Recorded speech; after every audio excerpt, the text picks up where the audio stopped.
Bonjour tout le monde, c'est Olivier Dougiac, puis aujourd'hui je vais prendre le temps avec vous de parler du réservoir liquide et granulaire du DJI Agras T40. Donc je vais vraiment prendre le temps de tout vous montrer comment les deux réservoirs fonctionnent. Donc étape numéro 1, je vais vous présenter le réservoir liquide.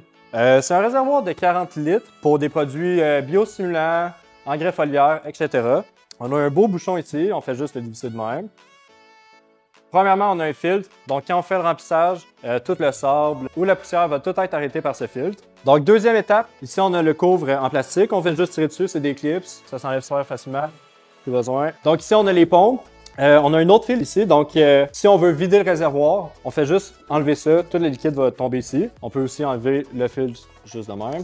On a deux pompes centrifuges. On enlève le banc de plastique ici. On peut tourner la pompe comme ça. Juste, puis on vient la tirer. Si on a un produit qui a bloqué pour X raison, on peut venir enlever le produit ici. On a juste à le remettre de même, puis à tourner, comme ça. Ensuite, les deux pompes vont apporter le produit en haut ici.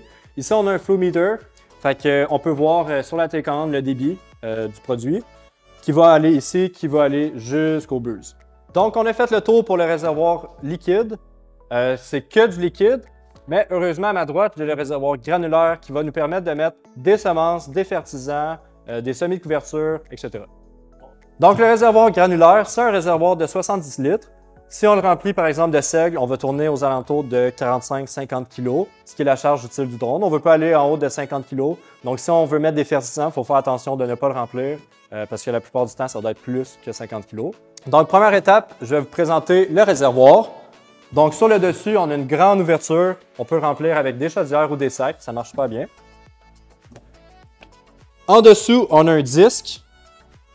Un disque qui va tourner environ à... On peut décider en fait le RPM qui va jusqu'à 1200 RPM.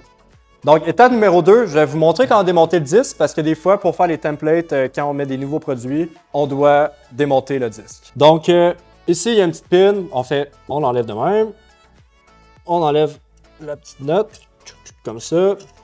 Tout se fait à main, c'est assez facilement.